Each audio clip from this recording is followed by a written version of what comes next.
म्हणून जास्त वेळ ना मी 12:30 पर्यंतच करणार आहे. पण थांबल्याबद्दल काय द्यावे त्यांची व्हावे उत्तराई. ठेविता हा पायी जीव थोडा आजच्या या रात्रीच्या पर्व काळासाठी घेतलेला अभंग जगद्गुरु तुकोबरायांचा आहे. कारण वेळच नाही मिळाला ना, कुठचं घेऊया म्हणून आला पटकन तो घेतला.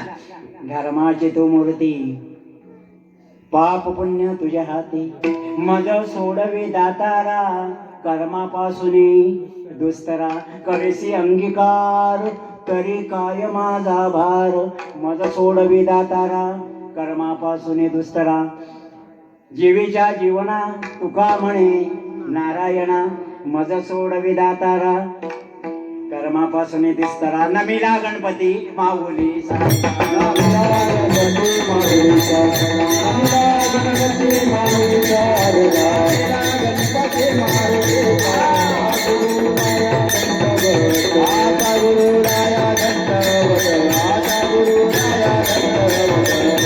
नमिला गणपती माऊली सारदा.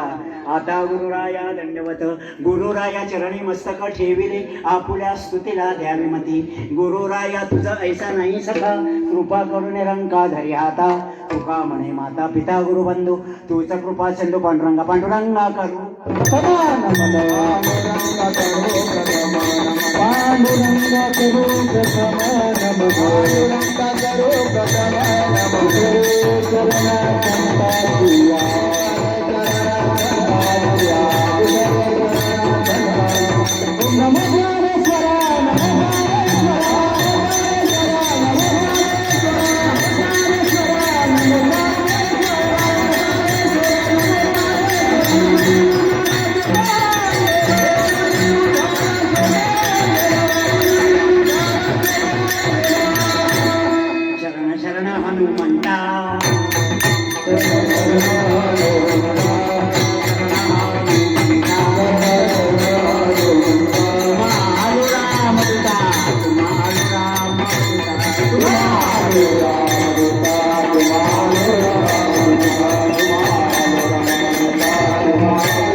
वंदन करून झालं. अंजनी सुद्धा हनुमंताला वंदन करून झालं.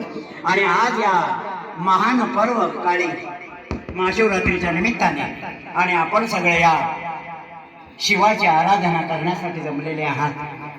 आपण सगळ्या शिवभक्त भगिनींच्या बंधू भगिनींच्या पवित्र चरणाला वंदन करून वेळोवेळा इथे सेवा करण्याची संधी प्राप्त करून देणारे आमचे गुरुबंधू चव्हाण महाराज आणि फडावरची कीर्तनं कशा ठेक्यात करावी हे ठेक्यामध्ये शिकवणारे आमचे मृदुंगमणी कन्हैया, आमचे हे गायनाचार्य. आणि देवाला आनंद कधी होतो माहिती आहे तुम्हाला? 21 मोदकाचा नैवेद्य दिल्यावर, पुरणपोळ्याचा नैवेद्य दिल्यावर, गाव जेवण घातल्यावर, सत्यनारायण घातल्यावर, गंगापूजन घातल्यावर 1000 रुपये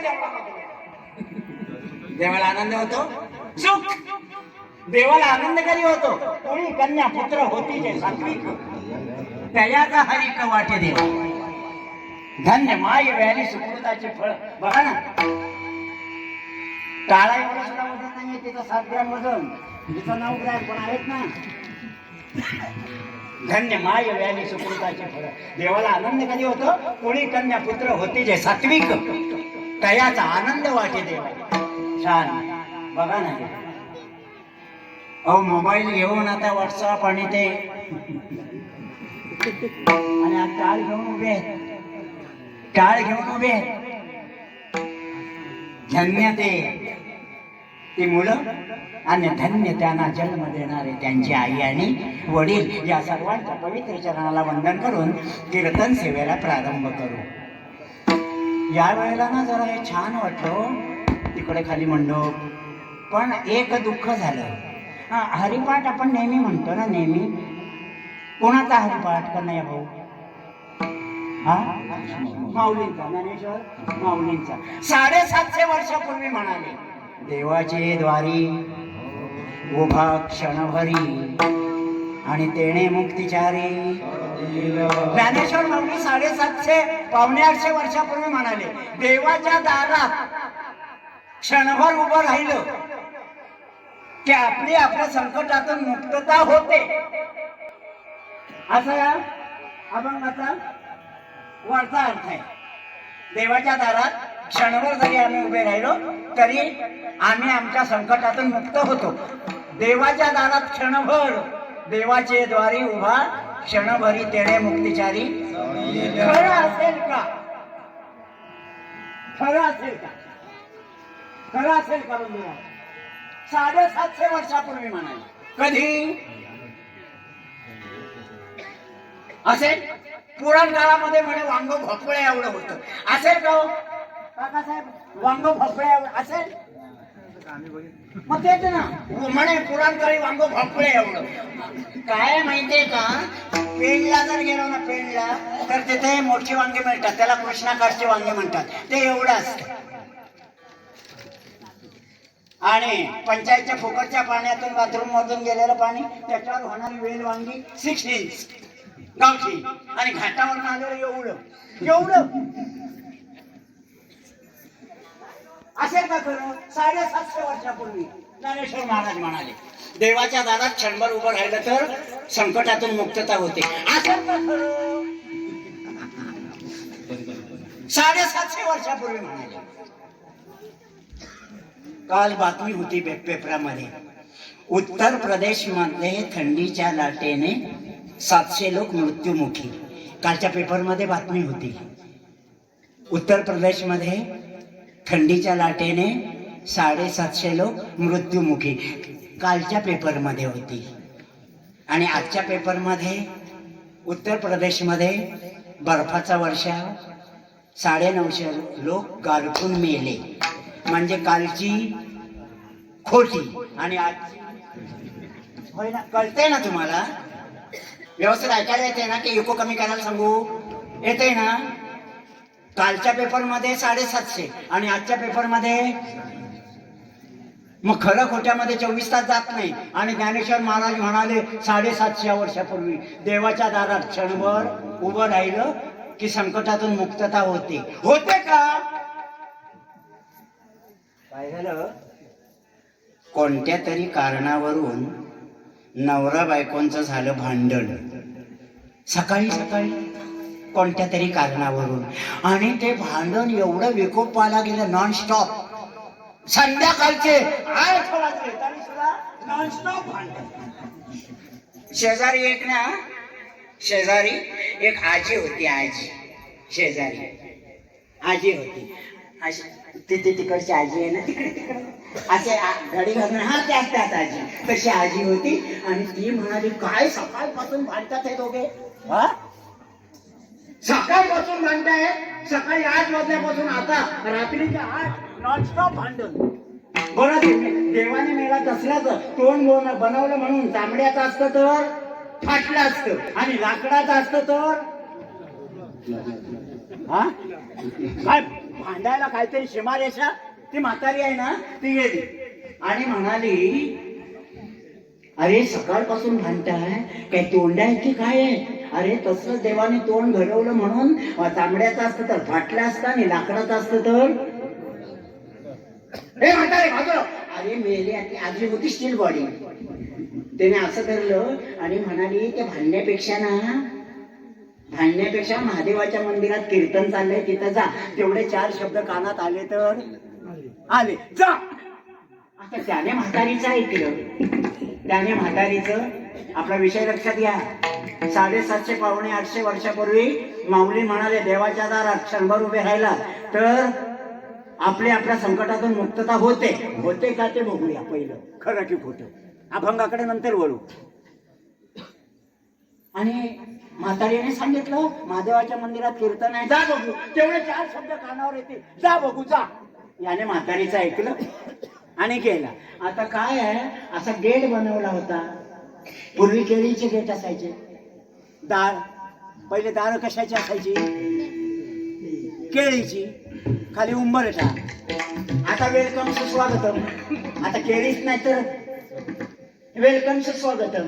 ते दार, तिथे चप्पल काढली त्याने आणि आत जाण्यासाठी पाय उचलला.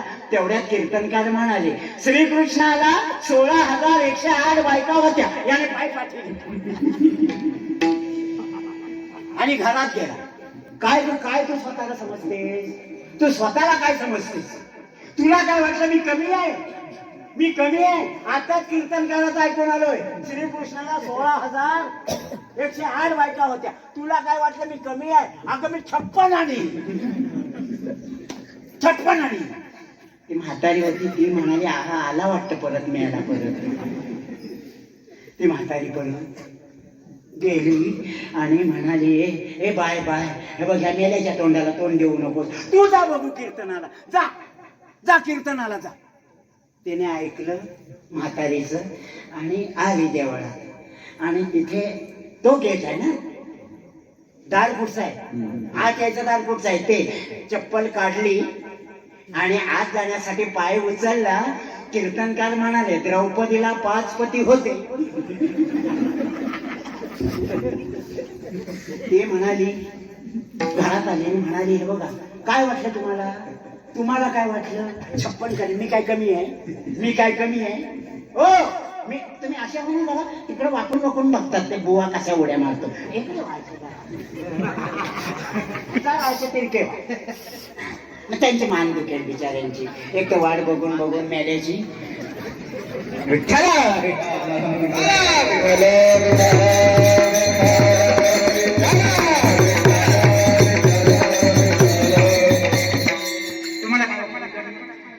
कमी आहे? मी कमी आहे? आत्ताच कीर्तनकारांचं ऐकून आले, ते द्रौपदी की कोण होती, तिला 5 होते. तुम्हाला काय वाटलं मी कमी आहे? मी 3 तरी करीन.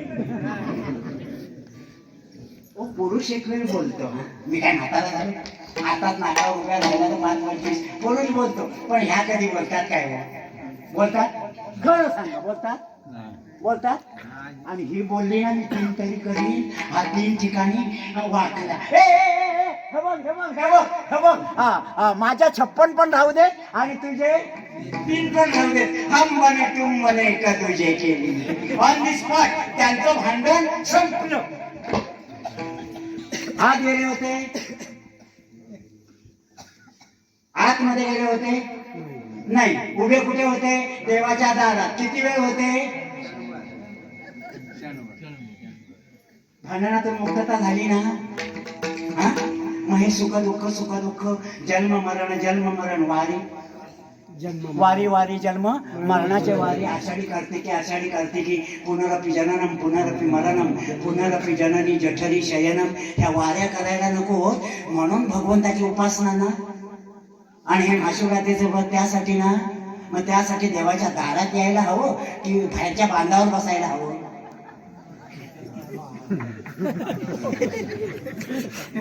नाही, मुक्तता होईल का तुमची? दुःखातून होईल.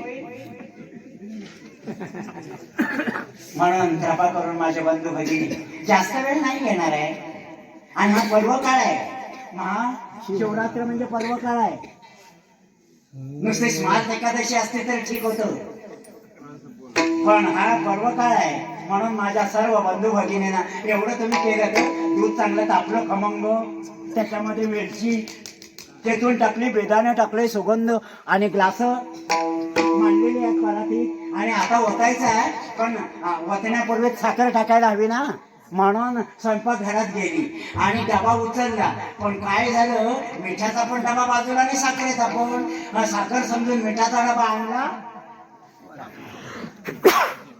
खराब झालं ना. एवढं दूर दिवसभर तुम्ही माझ्या भगिनी बंधून उपवास केला महाशिवरात्रीचा, नाही का हो? आणि भगवंताच्या दर्शनाला आलात आणि तुम्ही बाहेरूनच जर बांधाकडूनच तिकडूनच तसेच गेला तर त्याला अर्थ नाही ना.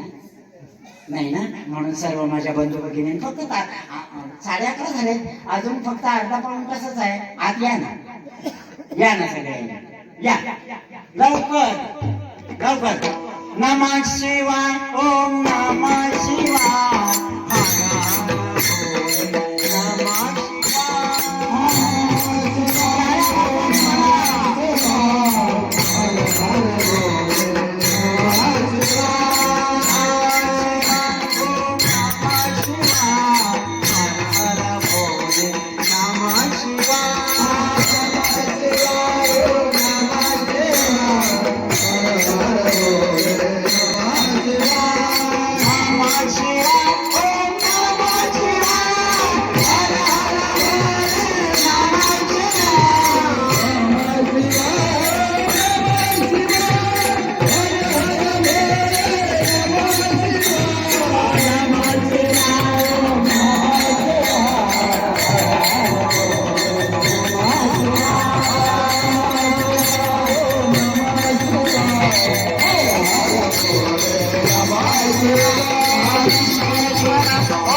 जीवनामध्ये दुःख का प्राप्त होतं?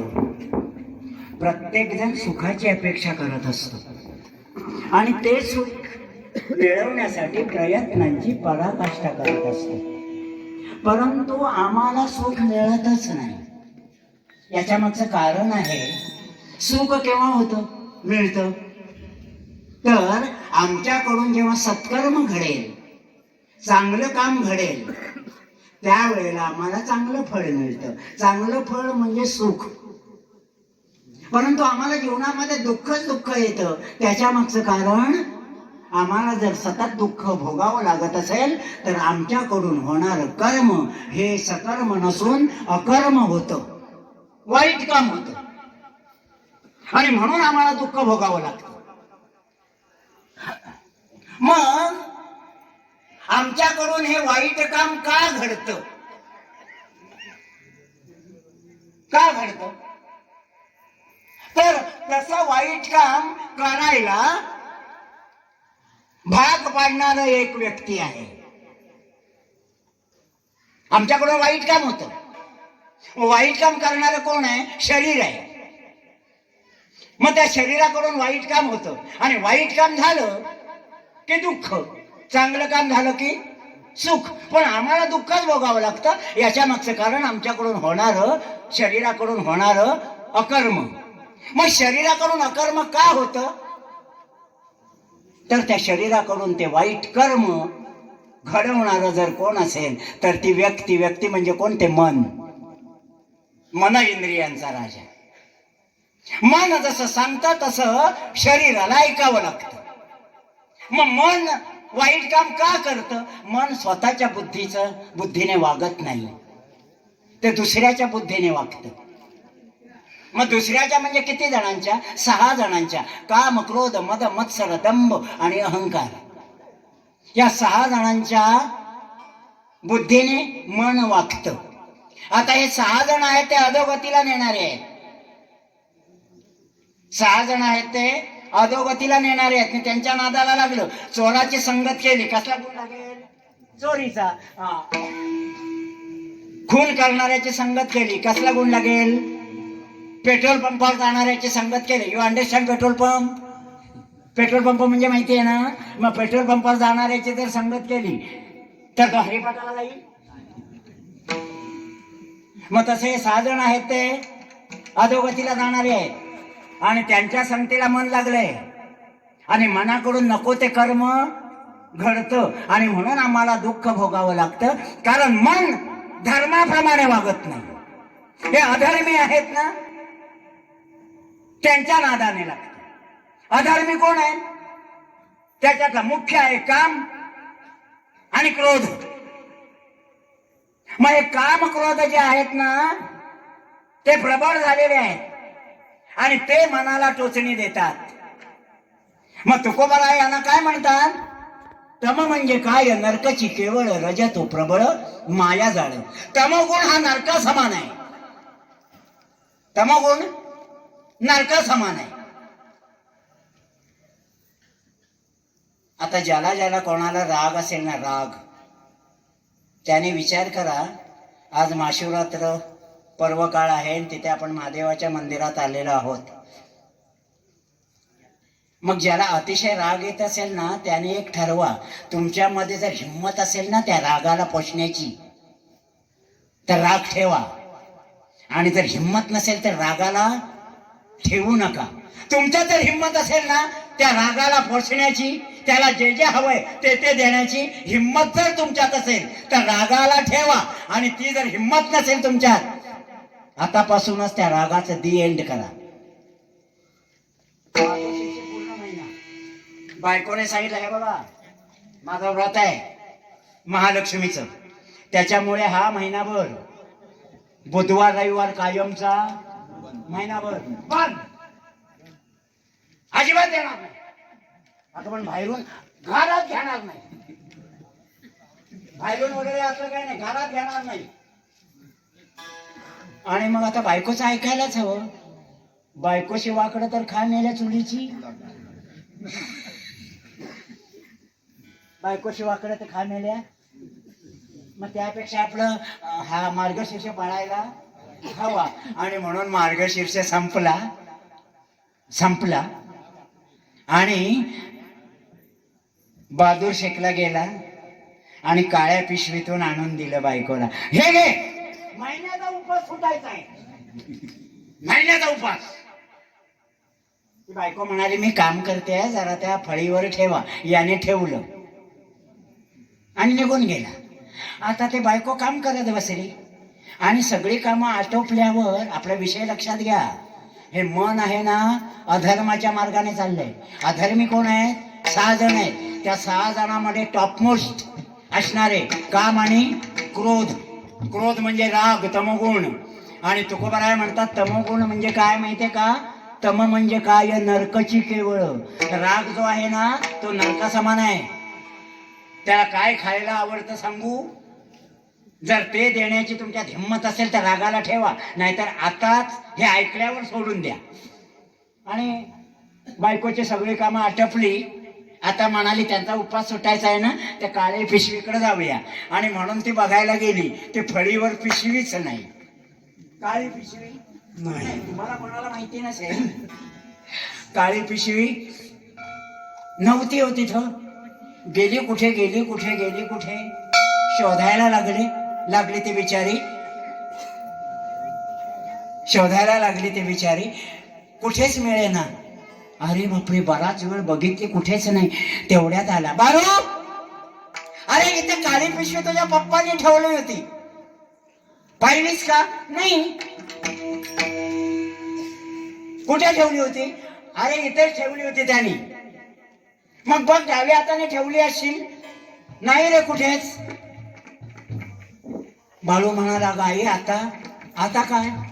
महिन्याचा उपवास सुटायचा आहे. बरं, 1 महिना कसा तरी आपला तो राहिला.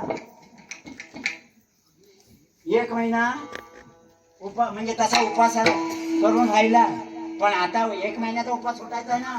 बरं, एवढा तमोगुणी आहे ना नवरा बाळू तुझा बाप, मागचा पुढचा विचार नाही हो. एकदा का राग आला ना बाळू तुझ्या बापाला की एक घाव आता रे काय करायचं? बाळू बाळू म्हणाला, थांब बघतो कुठे कुठे ठेवली आहे का. इकडे तिकडे फिरला, घरात कुठेच काळी पिशवी नाही. आजूबाजूला गेला, तेवढ्या शेजारणीच्या घराच्या तिथे केळीचं बऱ्याच केळी होत्या आणि केळीच्या बुंदामध्ये ना शेजारणीचा भोका बसला होता आणि त्याच्या पायाखाली काळी पिशवी होती. त्याने बघितली आणि म्हणाले, मम्मी मम्मी हीच का गती? अरे होय, कुठे? अगं बघ, त्या शेजारणीची काकू आहे ना, तिचा भोक्याने साफ केलं, अजिबात शिल्लकच नाही. आता रे काय करावं? बाळू तुझा आता बाप एक खाव दोन, काय करावं? बाळू विचार करायला लागला, काय करावं. बाप का आईला ठेवत नाही, महिन्याचा उपवास, शिल्लक नाही ठेवायचा, काय करावं. आई म्हणते, बाळू तुझ्याकडे काही पैसे आहेत का? बापाने कधी 8 आणे दिले नाही, 8 आणे नाही दिले. आता काय करावं? ते आता म्हणाले, आता काय माझं खरं नाही, राम नाम सत्य. बाळू येरा झाड्या घालायला लागला, काय करावं. बाप काही शिल्लक ठेवत नाही. इकडे तिकडे फिरता फिरता बाळू ना त्या शेजारच्या गल्लीत गेला. 10-15 मिनिटं झाली आणि आला. हे आई आई आई, हे घे, ताबडतोब कर. बाळू कुठून आणलं? नंतर सांगतो, बाप यायची वेळ झाली, पहिलं कर. त्या बिचारीने घाईघाईत केलं आणि आले. झालं का? झालं. महिन्याचा उपवास कसा तरी. बसला पाटावर, ताट वाढलंय, बाळूचा बाप बसलाय पाटावर. बाळूला प्रश्न पडला, काय करावं. सज बोलू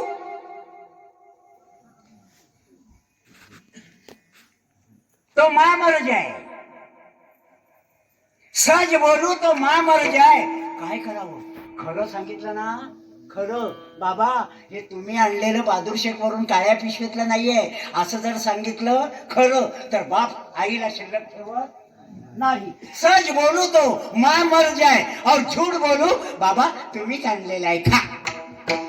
झूठ बोलू मां, सच बोलू तो मां मर जाए और झूठ बोलू तो बाप कुत्ता खाए. विठ्ठल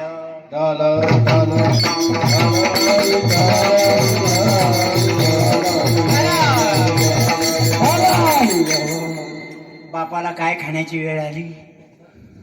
सच बोलू तो मां मर जाए और झूठ बोलू तो. शेजारच्या काकूची ती कुत्री व्यायली होती, तिची बरीच होती, त्याच्यातले एक आणलं. काय खावं लागलं? कशामुळे? कशामुळे? तमोगुणामुळे. आणि म्हणून जगद्गुरु तुकोबाराय म्हणतात की तो जो तमोगुण आहे ना, तो नरका समान आहे. तम म्हणजे काय? नरकाची केवळ. आणि रज तो प्रबळ माया जाळ. म्हणून अहंकार जो आहे तो दुःखाला कारणीभूत आहे. रजोगुण जो आहे, हे हवं ते हवं ते हाव. माणसाला हाव काय हवं? अगं साखर हवी का? हो हवं. साखर हवी, चहा पावडर हवी, बटाटे हवे, कांदे हवे, लसूण, सगळ्याचे हाव ना. मग हवेमुळे काय होतं? जीवन उद्ध्वस्त होतं. हाव कशामुळे प्राप्त होते? रजोगुणामुळे. हे माझं ते माझं ते माझं ते माझं. आणि याच रजोगुणामुळे एक या जगतामध्ये सर्वश्रेष्ठ होताना त्याचं सुद्धा वाटोळं झालं. काय झालं? ब्रह्मदेव निर्माता, अलकावती नगरीमध्ये बंगला, लक्ष्मीनारायण पालन करणारा. निर्माता कोण? ब्रह्मदेव. प्रोडक्शन मॅनेजर कोण? ब्रह्मदेव. सांभाळणारा कोण? पालन करणारा विष्णू. मग त्याचा बंगला वैकुंठामध्ये लक्ष्मीनारायणाचा. आणि हे सासऱ्याच्या तिकडे राहिलेले कैलासात. आणि लहर आली ना की अंगाला भस्म लावून बसायचे. कुठे बसायचे? कुठे बसायचे? काय आहे माहितीये का? वाचे वदता शिवनाम तयान बाधी क्रोध काम. असं ते शिवनाम, त्यांचं जे नाम आहे ना, भगवंताचं नामस्मरणाच्या अधिष्ठात आहे. मागच्या वेळेला आपलं एक सप्त्यामध्ये झालं होतं नाम कसं तयार झालं त्या संदर्भात. नामाचं निर्माण शिवभोळा चक्रवर्ती, नामाचे चक्रवर्ती जर कोण असतील तर ते भोलेनाथ. आणि त्याने माझ्या चित्ताला लाभे समाधान, नामस्मरणाने समाधान मिळायला लागलं. पण नामस्मरण करायचं म्हटलं ना तर कीप क्वाईट, शांतता नव्हती हो. म्हणून मग कुठे शांतता मिळेल समाधी लागण्यासारखी, म्हणून ठिकाणं शोधायला लागले. जंगलात जावं ना तर हल्ले असे तरुण आहेत ना, तरुण ते जंगलामध्ये कशासाठी माहितीये का? गावात रेंज नाही ना म्हणून कावालट्या.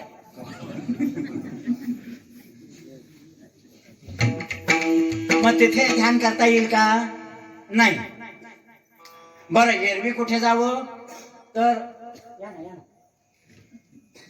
सेल्फी आहे का कुठे निरव शांतता? मग काय करावं? नामस्मरण करायचं म्हटलं, समाधी अवस्था प्राप्त व्हावी असं म्हटलं तर ठिकाण कोणतं आहे? एक आहे, तिथे गावातले लोक कारणाशिवाय जात नाही, सेल्फी काढायला पण नाही जात. रेंजला तर जातच नाहीत, सेल्फी पण काढायला जात नाहीत. कुठे? कारणाशिवाय जात नाहीत. कुठे? स्मशानात. म्हणून स्मशानात जायचे, स्मशानामध्ये जायचे आणि तासन तास. बरं, एकदा समाधी लागली ना की 2-2, 4-4 दिवस यायचेच नाहीत. आणि असं 8 दिवसांनी घरात आले. आपला विषय लक्षात घ्या. तम म्हणजे काय? नरकची केवळ रजतो प्रबळ मायाजाळ. आणि हा रजोगुणाच्या मायाजाळामध्ये अडकला ना की तो सुद्धा वाया गेल्याशिवाय राहत नाही. त्याच्याबद्दल हा दृष्टांत आहे. आणि म्हणून 8 दिवसांनी आले आणि आल्याबरोबर दरवाजात उभी. Don't give admission without permission. Stop it. आधी माता पार्वती, हे जाऊ तुमचा प्रवर आहे. स्मशानात जायचं, राख लावायची आणि ध्यान करत बसायचं. अगं पण काय झालं? त्याने माझ्या चित्तात लाभे समाधान, म्हणून मी स्मशानात जातो आणि ध्यान करतो ना. अहो पण माझं काय? या अशा पर्वत रांगामध्ये, स्वापरांच्या मध्ये ती एकटी बाई माणूस राहायचं कसं? राहायचं कसं? त्या ब्रह्मदेवा, सावित्री किंवा लक्ष्मीनारायण सारखं मला जर एखादं घर बांधलं असतं म्हणजे मी सुरक्षित राहिले असते ना. मला ऐका कुठे घरदार या पावसाळ्यामध्ये, थंडीमध्ये, कडाक्याच्या उन्हामध्ये काय करावं बाई माणसाने? एवढी जर हौस आहे ना तर एखादं घर बांधा आणि कुशाल जा 15 दिवस. तेवढंच मिळालं शंकरांना. वा, म्हणजे हिला एकदा घर बांधून दिलं ना, आता 8 दिवसांतरी येतोय. एकदा घर बांधून दिलं ना की 15-15 दिवस आलो नाही तरी तीच म्हणाली ना, मग एवढं जर तुम्हाला हौस आहे ना राहायची स्मशानात तर मला एखादं घर बांधा ना, माझी सोय करा आणि राहा तिकडे 15 दिवस. गेले आदिनाथ. म्हणाले चांगली आयडिया आहे, हिला एखादं घर बांधू.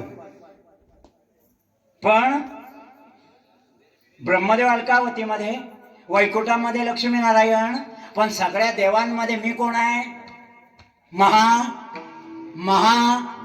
महादेव. इज्जत का सवाल आहे? महादेवाचं घर कसं असायला हवं? स्मरण केलं विश्वकर्माचं. विश्वकर्माला बोलावलं आणि सांगितलं, विश्वकर्माली माझ्या पार्वतीसाठी महाल बांधा, तिच्या दास दासींसाठी पण घर बांधा. आणि ते एसीसी सिमेंट, अंबुजा सिमेंट वगैरे असले स्लॅब वगैरे काही नाही, कौलं पण नाही, गावठी पण नाही, मेंगलोरी पण नाही, लोखंडी पत्रे पण नाही. मग त्या घरांवर छप्पर आहेत ना सोना चांदीच्या पत्र्यांची. दरवाजाना कड्या लोखंडाच्या बफिंग केलेल्या नाही, सोन्या चांदीच्या. त्याच्यावरती हिरे माणके बसवा आणि अशी नगरी माझ्या पार्वतीसाठी बनवा. आदिमाता आहे ती. विश्वकर्मा म्हणायला लागले ठीक आहे, आणि विश्वकर्माने एक नगर निर्माण केलं, आणि ती नगरी होती ती सोन्याची होती. नगरी बनवली ना पार्वती मातेसाठी, ती सोन्याची होती. आता म्हणाले नगरी सुंदर झाली, अहो संपूर्ण नगरी सोन्याची, हिरे माणके वगैरे त्याला हँड्रॉप बिजाग्र वगैरे हे काय ब्रासची किंवा स्टीलची नव्हती, कन्हैया भाऊ कसली होती, चांदीची सोन्याची. त्याला स्क्रू होते ना, ते एमएचचे नव्हते, हिरे माणके होते. आणि अशी नगरी झाली. आता म्हणाले वास्तुशांती करू. एकदा वास्तुशांती झाली, घरभरणी केली की आपण अंगाला राख लावून ध्यानाला बसायला बोलू. मग ठरलं वास्तुशांती करायची. पण वास्तुशांती कोणाची आहे? महादेवाच्या पत्नीच्या नगरीची आहे, आदिमाता भगवती पार्वतीच्या. मग कुठचे ब्राह्मण आणूया? परशुरामचे. कारण ब्राह्मण काय करतात माहितीये का? ब्राह्मण मालकाकडे एखादी वस्तू कमी असली ना की त्याच्यातच भागवून घेतात. तसं नाही, वास्तुशांती कोणाची आहे? पार्वतीच्या नगरीची आहे. इथले कुठचे ब्राह्मण उपयोगाचे नाही. कारण कधी कधी ब्राह्मण काय, हे आपले उपाध्याय काय, यजमानाला सांभाळून घेतात. पूजेला मांडणी करताना यजमानाला म्हणतात, अहो वस्त्र कुठं आहे? चौरंगावर अंतराचं वस्त्र कुठं आहे? यजमान म्हणाल्यावर तेच त्या धोंड्याला सांगितलं होतं. धोंड्या त्याला सांगितलं होतं, पण तो विसरला आणायचं वस्त्र. असं होय?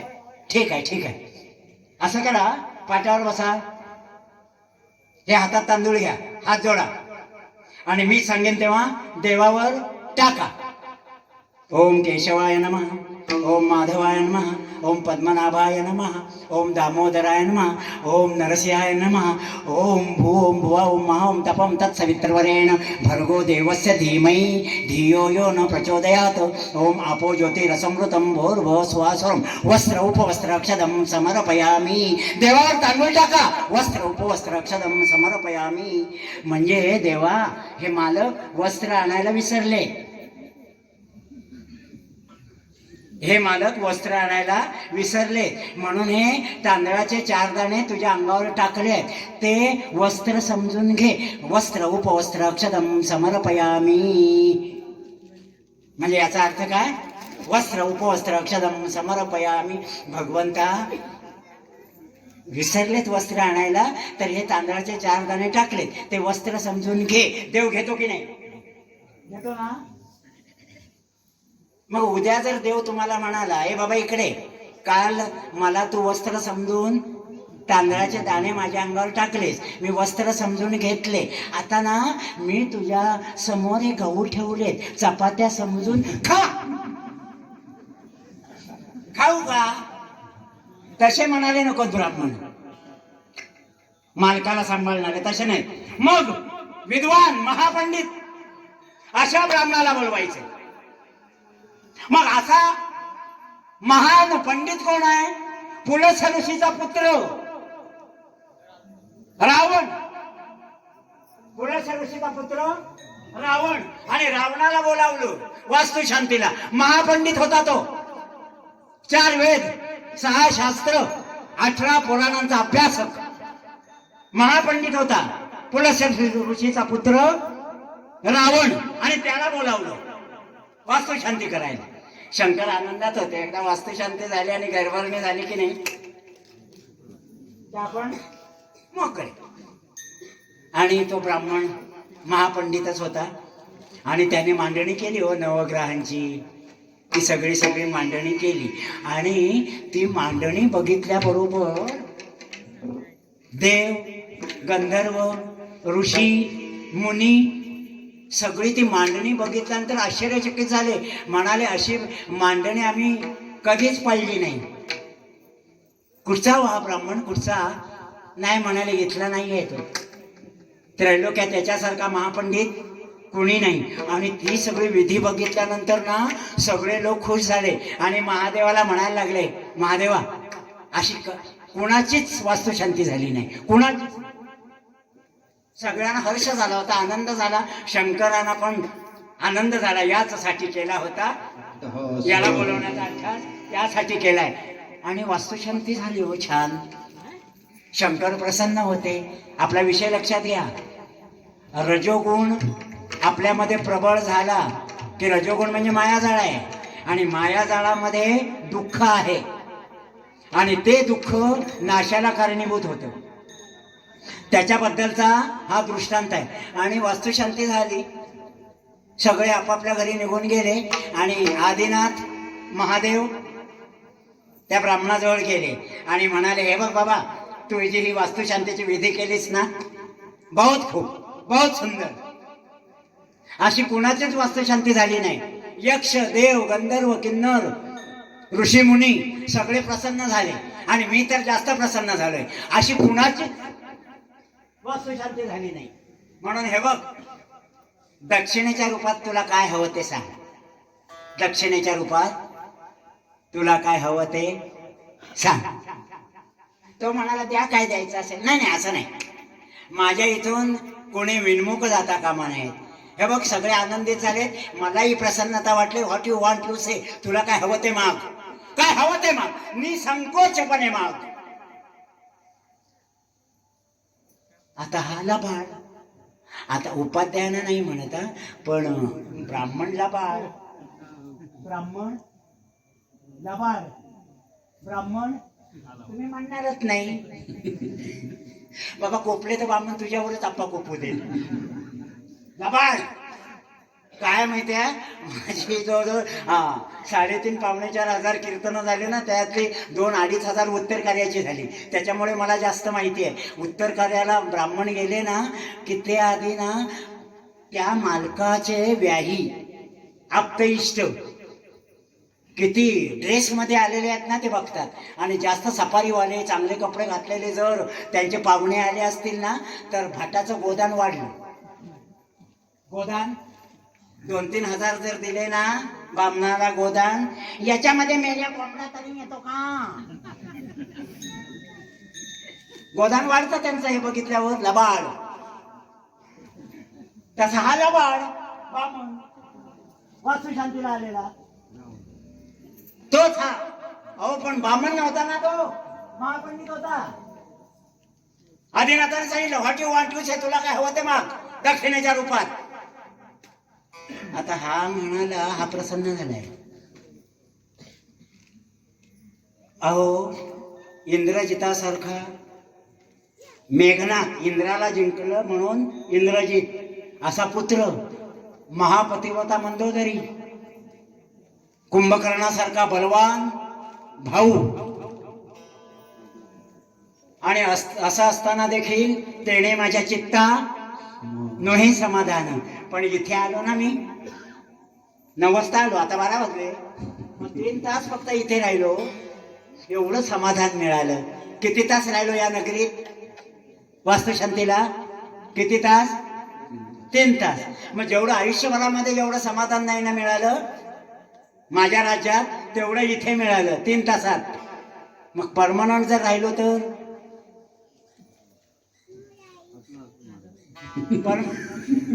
परमनंट जर राहिलो या वास्तूमध्ये तर किती समाधान मिळेल.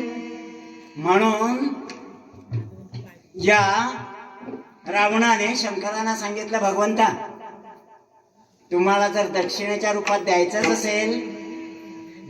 असेल तरी लंकाच मला द्या. आदिनाथाने पार्वतीसाठी जी नगरी निर्माण केली ना सोन्याची, तिचं नाव काय? लंका. कोणाची? लंका कोणाची? चूक, लंका शंकराने पार्वतीसाठी निर्माण केली. शंकराने पार्वतीसाठी जे नगरी निर्माण केली सोन्याची ना, तिचं नाव लंका. आणि त्या लंकेच्या वास्तुशांतीला रावणाला बोलावलं. दक्षिणेच्या रूपात तुला काय हवं ते माग सांगितल्यावर याने सांगितलं तुम्हाला जर दक्षिणेच्या रूपात द्यायचंच असेल तर लंकाच द्या. महादेवाच्या पायाखालची जमीन सरकल्याचा भास झाला. नाही म्हणावं तर ब्राह्मण विन्मुख जातो. नाही म्हणावं ब्राह्मण विन्मुख जातो. आणि आपल्याला त्या घरात राहायचं आहे. बघा ना, घराचं काम चालू असलं ना की मग कामगारांमध्ये आणि मालकांमध्ये शेवटी भांडणं होतात. कामगार हो ते म्हणतात एवढं वाढीव काम केलं, हे म्हणतात नाही जरासं हातभरच केलंस ना. मग तेव्हा तो सुतार म्हणतो अहो 15 दिवस त्याच्यात गेले, सगळे सुतार कामाला लावले. अरे पण एवढंच ना. मग सुतार म्हणतो 5,000 वाढीव कामाचे झाले आणि हे म्हणतात नाही तेवढंच. मग गोपाळराव येतात आणि ते म्हणतात हे बघा तुमचं पण राहू दे आणि तुझे 5,000 पण राहू दे, 3,000 आपलं मिटवून टाका बघू. मग ते म्हणतात असं. गोपाळराव म्हणाले अरे बाबा आपल्या घरावरून कामगार दुःखी होऊन जाता कामा नाही, सुख मिळत नाही. तसं म्हणाले हा ब्राह्मण विन्मुख गेला तर समाधान मिळणार नाही, म्हणून देऊन टाकली लंका. पार्वतीसाठी बनवलेली. अहो पार्वतीसाठी बनवलेल्या लंकेमध्ये पार्वती एक दिवस पण राहिली नाही हो. म्हणून सोन्याच्या नगरीची राणी होती, मालकीन होती पार्वती. पण पार्वतीला काय म्हणतात? लंकेची पार्वती. अतिशय दरिद्री बाई असेल ना, अतिशय दरिद्री बाई असेल ना, तिला काय म्हणतात माहिती आहे का? लंकेची पार्वती. कारण अख्खी लंका सोन्याची होती पण पार्वतीला तिथे राहता आलं नाही. आणि हे ऐकल्यावर माझ्या नवऱ्याचा भोळेपणाचा फायदा घेतला जाळून टाकली. आता फुकटची मिळाली कोणाला? रावणाला. आता बापजाद्याची कमाई जितना चाहिए उतना खा लो पी लो ऐश करो. तसा हा मातला पुलस्य ऋषीचा पुत्र रावण. त्याच्यामध्ये रजोगुण निर्माण जास्त झाल्यामुळे सीतामाईला पण आणली.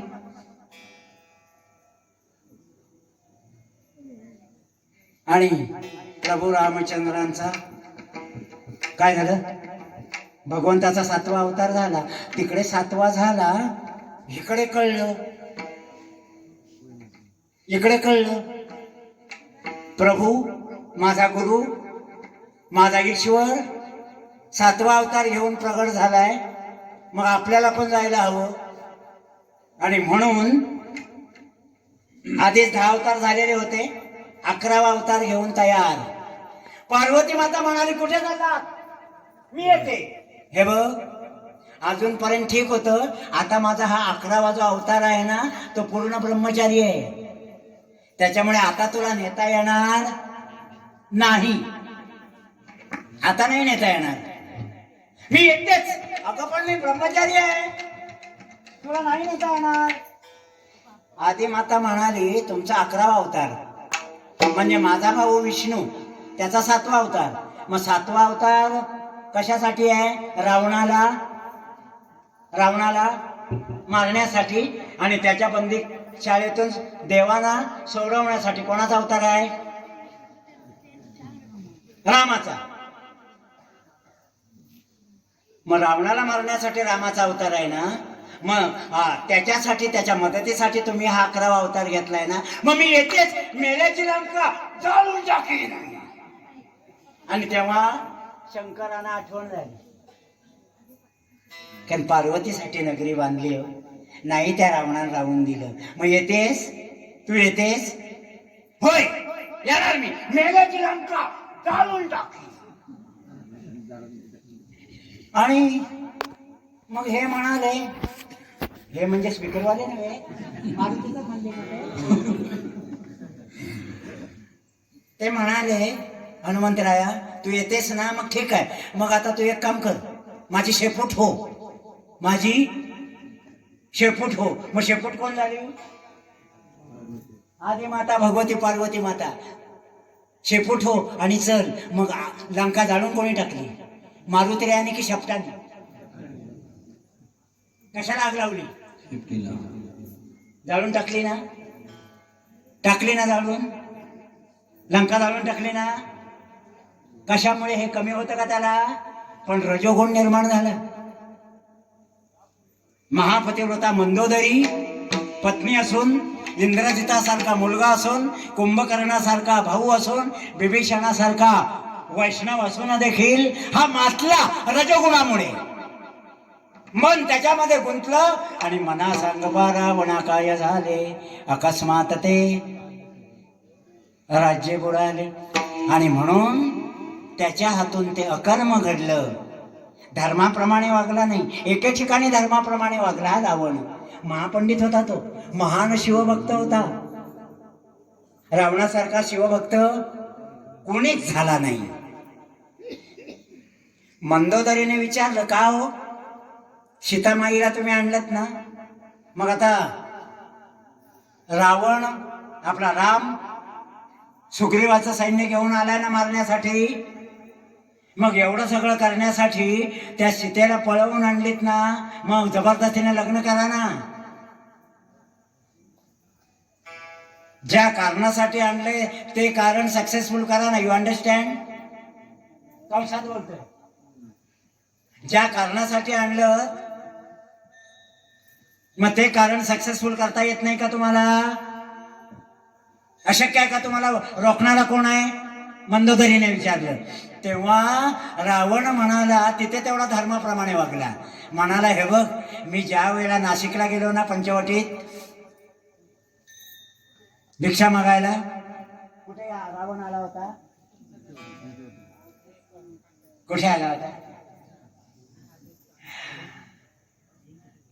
नाशिकला आली ती शूर्पणखा आणि तिचं नाक कापलं म्हणून नाशिक म्हणतात. पण नंतर मग प्रभू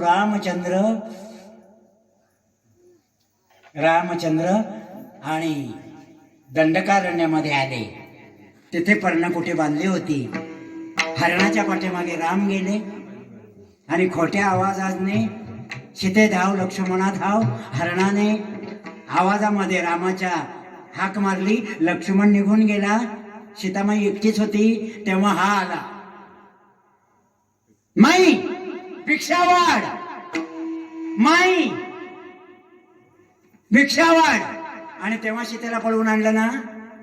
रजोगुण निर्माण झालेलाच होता, पण महापंडित ज्ञानी असल्यामुळे सहज शब्द बाहेर पडला, माय भिक्षा वाढ. कोणता शब्द? तेव्हा त्याने सांगितलं, हे बघ मंदोदरी, मी त्या विषय सुखासाठीच तिला आणायला गेलो, परंतु पडिले वळण इंद्रियां सकळा, 4 वेद 6 शास्त्र 18 पुराणांचा अभ्यासक, महापंडित, शिवभक्त, आणि म्हणून माझ्या मुखातून सहज धर्माचा शब्द निघून गेला, माय भिक्षा वाढ. मग मी तिला माय या शब्दाने जर हाक मारली तर मी जबरदस्ती कशी करू? वागला ना धर्माप्रमाणे, पण बाकीच्या ठिकाणी अधर्माने वागला. आणि म्हणून मना सांगपा रावणा काय झाले, अकस्मात ते सर्व राज्य बुडाले. मग त्यांचाच 11वा अवतार ना, हनुमंत हा त्यांचाच 11वा अवतार ना. मग त्यांचा लाडका भक्त ना तो, ज्याने मृत्युंजय मंत्र ज्याने निर्माण केला, तो कोण? रावणच ना. महापंडित होता ना, लाडका होता ना, पण अधर्माने वागला आणि म्हणून त्याचाही नाश त्यांनी केला. कारण धर्म अर्थ काम मोक्ष त्यांच्याजवळ आहे. म्हणून जगद्गुरु तुकोबारा सांगतात की भगवंता, आमच्याकडून अकर्म घडतं, आमचं मन अधर्माकडे गेलेलं आहे, अनितीच्या मार्गाने गेलेलं आहे, असत्याच्या मार्गाने गेलेलं आहे. म्हणून भगवंता, निर्माण करणारा तो आहे, पालन करणारा हाय, पण जैसे ज्याचे कर्म तैसे फळ देण्याचा अधिकार तुम्हाला आहे. कारण तुम्ही कोण? अभंगातील पहिल्या चरणात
भगवंता केलेल्या कर्माचं फळ देणारा तू आहेस.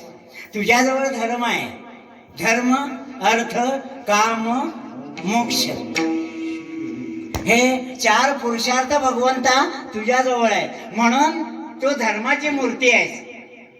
पाप पुण्य याच्याकडून पाप करून घ्यायचं की पुण्य करून घ्यायचं? कारण कर्माची मूर्ती असल्यामुळे, धर्माची मूर्ती असल्यामुळे जर आमच्याकडून धर्माप्रमाणे वागवून घेतलंस तर आमच्याकडून सकर्म घडेल, आणि अधर्माकडे जर पाठवलंस तर अकर्म घडेल. म्हणून धर्माची तू मूर्ती आहेस. पाप आणि पुण्य तुझ्या हातात आहे. म्हणून भगवंता हे पाप पुण्य, सकर्म अकर्म यातून मला सोडव. मज सोडवी दातारा, कर्मापासून या पुस्तरा. जे वाईट कर्म आहे ते करण्याची बुद्धी मला तू देऊ नकोस. तू मला यातून सोडव. जर अनवधानाने, नकळतेपणी माझ्या हातून जर अधर्माचं काम घडलं, कर्म घडलं, तर यातून मला सोडव. मज सोडवी दातारा. तू दातृत्वाचा दाता आहेस. मला ठाव आहे तू दाता आहेस. ज्याला हवं ते देतोस. अशक्य असं काही नाही. एक राजा होता आणि राजाचा एक सेवक होता हीन जातीचा. सतत राजाबरोबर सावलीप्रमाणे असायचा. आणि राजा शिकारीसाठी गेला. सैन्य एका बाजूला, राजा एका बाजूला, आणि त्याच्याबरोबर हा सेवक होता सावलीसारखा. राजा म्हणाला, दमलो बाबा फार, थोडी विश्रांती घ्यावा असं वाटतं. म्हणून तो सेवक आहे ना इकडे तिकडे बघायला लागला. तर एक झाड होतं, गर्द झाड, आणि सावली होती त्या झाडाच्या इथे. म्हणून म्हणाला, महाराजांना इथेच विश्रांती करायला लावूया. पण तिथे वाळलेली पानं पडलेली आहेत. म्हणून तो सेवक होता तो गेला आणि ते सगळी पानं बाजूला करायला लागला. महाराजांना जागा क्लिअर हवीस म्हणून ती अशी जागा साफ करताना जागा साफ झाली. पण एके ठिकाणी त्याला विशिष्ट आकाराचा दगड मिळाला. महाराज त्याला विश्रांती घ्यायला मी जागा साफ केली. पण महाराज जागा साफ करताना एक ना हा विशिष्ट प्रकारचा दगड मला दिसला. त्या दगडाकडे पाहिल्यानंतर राजाने ना नमस्कार केला त्याला. महाराज नमस्कार करताय? म्हणाले, हो शिवलिंग आहे. काय आहे? शिवलिंग आहे. महाराज म्हणजे काय? म्हणाले, शिवाचं प्रतीक आहे, शंकराचं. होय, पण माझ्या मनामध्ये वेगळाच भाव निर्माण झालाय. मलाही त्याची पूजा करावी, सेवा करावी असं वाटतं. महाराज म्हणाले, इतर देवांचं ठीक आहे, पण याची सेवा करायची म्हटलं ना तर त्याला नियम आहेत. काही गोष्टी पाळाव्या लागतात, सुचिरभूतता असावी लागते. महाराज म्हणाले, बघ हे तुला जमेल? नाही महाराज, तुम्ही सांगा ना त्याची पूजाविधी, पण मला हे घरी घेऊन जायचंय. पूजाविधी सांगा, जमेल तसं मी करेन. मग राजाने सांगितलं, हे बघ, दुग्ध अभिषेक, दुधाचा अभिषेक, दह्याचा अभिषेक, शक्य असेल तर मधाचा अभिषेक, उष्ण जल, गरम पाणी, थंड पाणी, त्याने ते अभिषेक करायचा. नंतर पूजा करायची. त्याला शुभ्र कमल किंवा शुभ्र रंगाची फुलंच वाहायची. आणि नित्य नूतन चिताभस्म त्याला आवडतं. नित्य म्हणजे रोज, नूतन म्हणजे नवीन, चिताभस्म त्याला आवडतं. मग नवीन चिताभस्म आणायचं, त्याला लावायचं, आणि लावल्याबरोबर ताबडतोब ऑन द स्पॉट महानैवेद्य दाखवायचा. जमेल तुला? जमेल? पांढऱ्या रंगाची फुलं आहेत, स्वतःची नाही तर दुसऱ्याच्या कुंपणीवर लागलेली चाफ्याची वगैरे, अबोलीची वगैरे, म्हणजे त्या जाईची वगैरे फुलं सहज मिळतात. पण रोज नवीन चिताभस्म. नाहीतर एक माणूस मेलाय, त्याला जाळलाय, जाळलेली राख डब्यात भरून आणशील, रोज लावशील, जमणार नाही. रोज नवीन, रोज नवीन, नित्य नूतन चिताभस्म. आणि भस्म लावल्याबरोबर ऑन दी स्पॉट ताबडतोब विकली जलद महानैवेद्य. जमेल? जमेल. आणि मग तो सेवक ना ते पिंड घेऊन आला घरी, शिवलिंग घेऊन आला आणि सांगितल्याप्रमाणे, राजाने सांगितल्याप्रमाणे पूजा करायला लागला. आणि मग इकडे तिकडे जायचा, कोण मेलंय काल, म्हणजे रात्री जाळला असेल, म्हणजे त्याची राख आणून लावूया. चव्हाण महाराज याच्या पुढे कधी कीर्तन सेवा जर दिल्यात ना मला, ते 2-3 माईक असे पण ठेवा हा. कारण एका जागेवर उभं राहून नाही ना बोलता येत. तर रोज चिताभस्म. आणि मग ना तो जो होता ना, तो रोज वेगवेगळ्या गावात जायचा आणि नवीन चिताभस्म आणायचा. बायको इकडे जेवण करायची आणि ते लेपन केलं ना, भस्म लेपन केलं की लगेच नैवेद्य. आणि एक दिवस असं झालं, काय माहितीये का, चाचणी परीक्षा असल्या, 3 6 की वार्षिक परीक्षा असते ना, तशी परीक्षा असते आपल्या जीवनामध्ये. भगवंत परीक्षा घेतो. आता म्हणाले याची परीक्षेची वेळ आली आहे. पंचकृषीमध्ये कोणीच मेला नाही, पंचकृषीमध्ये कोणीच मेला नाही, त्यामुळे चिताभस्म कुठेच मिळालं नाही. हा म्लान वदनाने, दुःखी अंतःकरणाने घरी आला. बायको म्हणाली, काय हो, मिळालं का चिताभस्म? म्हणाले, 5 गावामध्ये जाऊन आलो पंचक्रोशीत, कुठेच नाही. मग कित्येक वर्षाचं हे व्रत खंडित होणार आहे. काय करावं? दोघेही दुःखी झाले, हो दुःखी झाले. काय करावं? तो डोक्याला हात लावून बसला, ही पण बसली. मग ही पटकन म्हणाली, नाथ अहो, डोक्याला हात लावून काय जमणार नाही, तुम्हाला एक उपाय सांगू. हा सांग. हे बघा, मी आता जेवण करते, तुम्ही पूजेची तयारी करा आणि मग पूजा करा. आणि मी ना नैवेद्य तयार करून ठेवते आणि नैवेद्य तयार झाला ना की स्वतःला मी जाळून घेते आणि ते भस्म तुम्ही देवाला अर्पण करा. अगं पण तू स्वतःला जाळून? अहो हे बघा, तुम्ही ईश्वराची भक्ती केलेली आहात, नियमाप्रमाणे धर्माप्रमाणे तुम्हाला मुक्ती आहे. पण माझं काय? माझं काय? तुम्हाला सद्गती प्राप्त होणार आहे कारण तुम्ही भक्ती करताय, पण माझं काय? मग हा नाशिवंत देह, हा देह कसा आहे?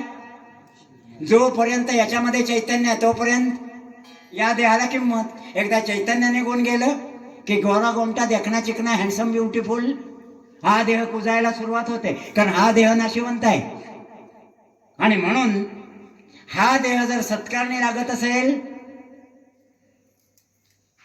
तर मग जाळायला काय हरकत आहे?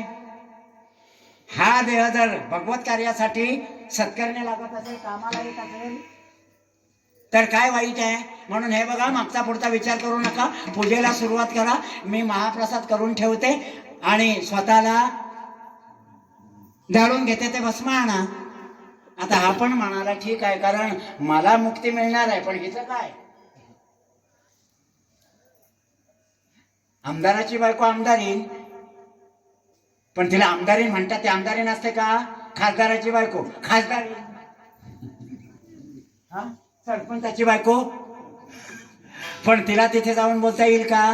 नाही. मग तसं या देहाचं काय? तुम्हाला मुक्ती मिळेल, माझं काय?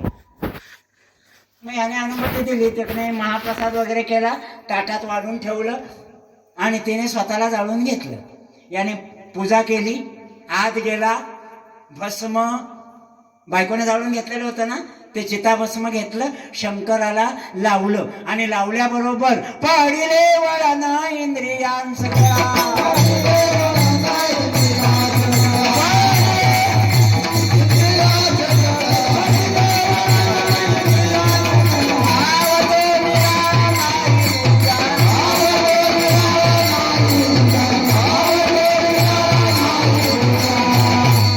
कित्येक वर्षाचं हे व्रत चाललं होतं ना, आणि नेहमीचं वळण काय लागलं होतं? भस्म लावल्याबरोबर ताबडतोब अगं ऐकलंस का ग महानैवेद्य इंद्रियां सकळा भावतो निराळा. त्याने भस्म लावलं पण त्याच्यामध्ये तो भाव नव्हता बायकोने जाळून घेतलेलं. नेहमीप्रमाणे पडिले वळण भस्म लावल्याबरोबर बायकोला हाक मारायचा ना. कित्येक वर्षाचं वळण लागलेलं. भस्म लावलं की अगं ऐकलंस का ग नैवेद्य आण आणि ते घेऊन यायची. आणि त्याप्रमाणे हा नेहमीप्रमाणे बोलला अगं ऐकलंस का ग नैवेद्य घेऊन आण नैवेद्य घेऊन येईल येईल येईल येईल दिदी येईल. ती म्हणते येईल कसं मेले तिने जागून घेतलं.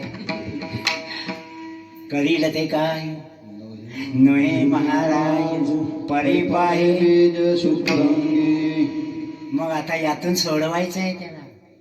कोणाला त्याला सोडवलं की नाही. अगं ऐकलंस का ग महानैवेद्य आण. आणि मग पैंजणातील आवाज आला छन छन छन छन. आणि अप्सरपेक्षाही रूपवान बायको ताट घेऊन आली. त्याने तिच्या हातातलं ताट घेतलं आणि शिवाला अर्पण केलं. आणि मग लक्षात आलं व्हॉट्स मॅटर जाणून घेतलं होतं ना.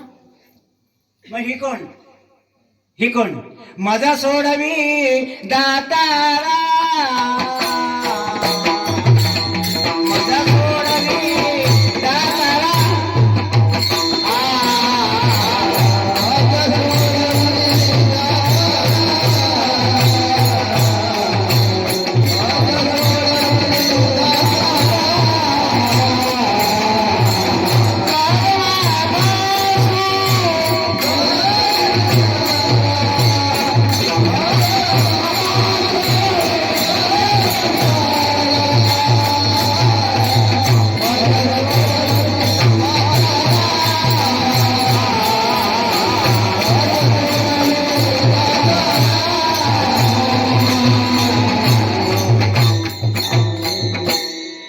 त्यातूनही सोडवलं की नाही. त्यालाही जन्म मरणाच्या फेऱ्यातून सोडवलं. तिलाही मुक्ती मिळाली की नाही. कारण जगद्गुरु तुकोबराया सांगतात त्याच्याकडून धर्माप्रमाणे करून घेतलंस परीक्षा घेतलीस पण त्याची बायको धर्माप्रमाणे वागली. आणि त्या दुस्तर संकट काळामध्ये सुद्धा त्यांचा सांभाळ केलास. म्हणून भगवंता अजाणतेपणे का होईना कर्म अकर्म दुस्तर कर्म माझ्याकडून झाली असतील पण आता मात्र सद्गुरूंच्या कृपेने मला कळलंय धर्म कोणता अधर्म कोणता नीती कोणती अनीती कोणती चांगलं काय वाईट काय हे मला कळलंय. म्हणून भगवंता माझा आता तू अंगीकार कर. पण तत्पूर्वी विठोबा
आमच्याकडून अकर्म घडू नये. वाहिली ती गंगा, राहिले ते तीर्थ. भगवंताचं राहिलेलं आयुष्य आहे ते सुखाने जावं असं वाटतं. पण सुख कधी? धर्माप्रमाणे वागलो की सकर्म होतं, चांगलं कर्म होतं. म्हणून तू धर्माची मूर्ती आहेस. अधर्माकडे आम्हाला जाऊ देऊ नकोस. आणि आमच्याकडून अकर्म घडू नये असं वाटतं. आणि जे काही घडलं असेल ना, तर यातून मज सोडवी दातारा. कर्मापासून दुस्तरा, दुस्तरा म्हणजे वाईट कर्म, याच्यापासून सोडव. आणि भगवंता काही असं मज पामरासी काय थोरपण, पायी जीवान पायी बरी. अरे भल्या भल्यांचा तू अंगीकार केलास, भल्या भल्यांचा. ते कुबजा केला ना अंगीकार, केला ना. पेंद्या सुद्धा बोबडा केला ना अंगीकार, केला ना. सगळ्यांचा केला ना. मग तसा भगवंता माझाही तू काय कर, करीसी अंगीकार. देवा, अरे भले भले पापाचे डोंगर ज्यांच्याकडे होते ना, त्यांनी तुझी भक्ती केली आणि त्यांचा अंगीकार केलास. त्यांचा अंगीकार केलास ना. मग माझा अंगीकार करायला तुला एवढं काय आहे ओझ? तरी काय माझा भार, काय माझा भार आहे? भगवंता माझा अंगीकार कर, स्वीकार कर. आणि मला या दुस्तर कर्मापासून काय कर, परावृत्त कर.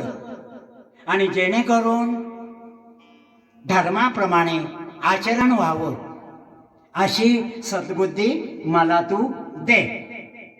5 मिनिटात संपवणार आहे एकदा नियमाप्रमाणे सगळ्यांनी, कारण यायला वेळ झाला. आणि आता ताबडतोब कोणता अभंग घ्यावा. आणि परत मला सांगितलं की आता मिरवणूक पण आहे पालखीची, नाही का.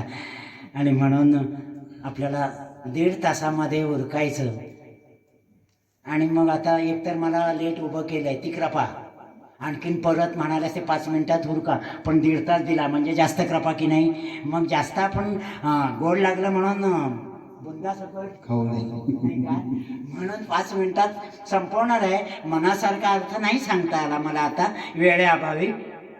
त्याने माझ्या चित्तानं समाधान, कारण अजिबात नाही तरी पण व्यवस्थित अर्थ लोकांपर्यंत जावा थोडा तरी. Something is better than complete nothing. अजिबात नसण्यापेक्षा थोडा तरी अर्थ कळावा ही अपेक्षा. पण वेळेअभावी मला प्रस्तावना नाही करता आली.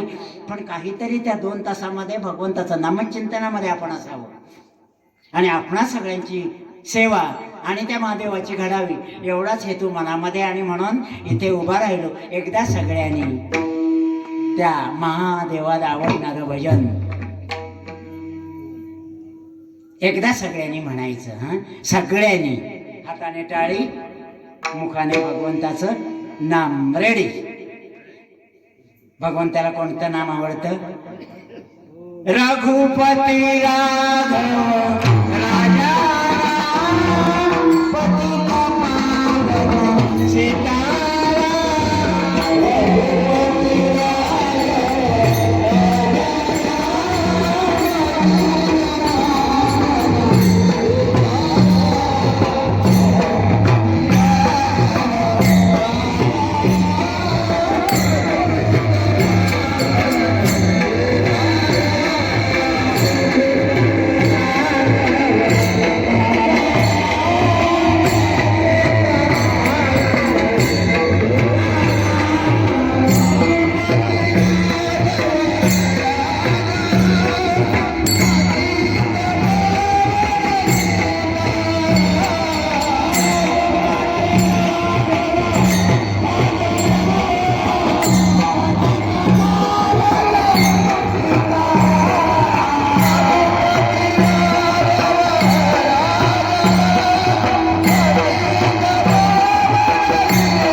पावणारा देव कोणता असेल ना, तर हा.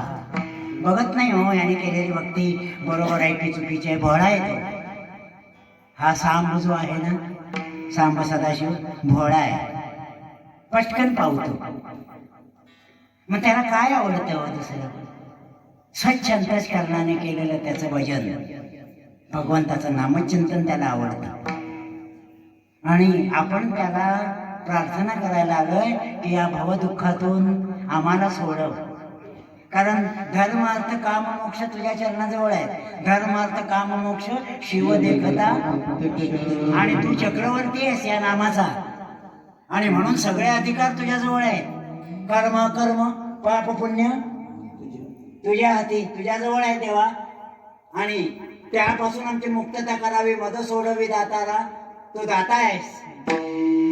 म्हणून तुझ्याजवळ आलोय ना आम्ही, आणि म्हणून त्याची प्रार्थना करण्यासाठी आलोय ना. मग हाताची घडी घालून तिथे बसलो तर सोडवेल का? माझं सोडवी दातारा सोडवेल? सगळ्यांनी हातातले रुमाल खाली ठेवा. चोरी नाही होत तसं. कोणी घेईल? कोरोना झाल्यापासून कोणी दुसरा वापरत नव्हतं. त्यांना वाटतं की मी रुमाल खाली ठेवला ना तर कोणीतरी नाक पुसेल, म्हणून असं करतात. रघुपती राघव. मोबाईल सुद्धा खाली ठेवा, हळूच, रेडी. आणि तुम्हाला माहिती आहे मी सद्गुरू भक्त आहे, त्यामुळे मी बोलतो तसंच होतं. जर टाळ्या वाजवल्यात नाही आणि उद्या हात असा झाला तर मी जबाबदार. बरं टाळ्या वाजवाल, मेले आलास तो आलास, लेट आलास आणि आम्हाला टाळ्या वाजवायला सांगतो. मेल्या तुझं वाटोळं टाळ्या वाजवाल पण तोंडाने बोललात नाही. आणि उद्या शेजारच्या काकून हाक मारली सुभद्रे, आवाज बसला तर मी जबाबदार. मग ज्यांना वाटत असेल हात असा झाला तरी चालेल त्याने नका वाजव, आणि ज्याला वाटत असेल आवाज बसला तरी चालेल, मेले वाजवणारच नका वाजव. पण ज्यांना वाटतंय ना माझा हात व्यवस्थित असावा आणि आवाज खणखणीत असावा, त्यांनी हाताने टाळीन, मुखाने भगवंताचं नाम. रेडी. रघुपती रघुपती राघव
पालखी मिरवणूक आहे ना, तर आनंद वाटला, समाधान वाटलं. तर हे भगवंता, मला माहिती आहेस की माझा तू स्वीकार कर. भले माझ्या हातून अजाणतेपणी का होईना, माझ्या बुद्धीनुसार कर्म घडत गेलं, संगतीमुळे धर्माचे कास सोडून अधर्माने वागलो, सत्याचे कास सोडून असत्याने वागलो, तरी सुद्धा मज सोडवी दातारा. आणि माझा स्वीकार कर, करीसी अंगीकार. भल्या भल्याना पतिताना पापी होते त्यांना सुद्धा तू मुक्त केलंस, त्यांचा स्वीकार केलास. मग माझा एवढा भार काय आहे, वजन आहे का तेवढं माझं? करीसी अंगीकार तरी काय माझा भार. भगवंता, अरे तू कोण आहेस? जीवीच्या जीवीच्या जीवीच्या जीवना तुका म्हणे नारायण. आता काही जणांना प्रश्न पडेल, हे सगळा वृत्तांत त्याच्यावर ढकलला, शंकरांवर. आणि शेवटचं काय? जीवीच्या जीवना तुका म्हणे नारायण. तुकोबराया मुद्दाम शब्द वापरतात नारायण. कारण काय माहिती का, आमच्या मनामध्ये संभ्रम निर्माण झालाय.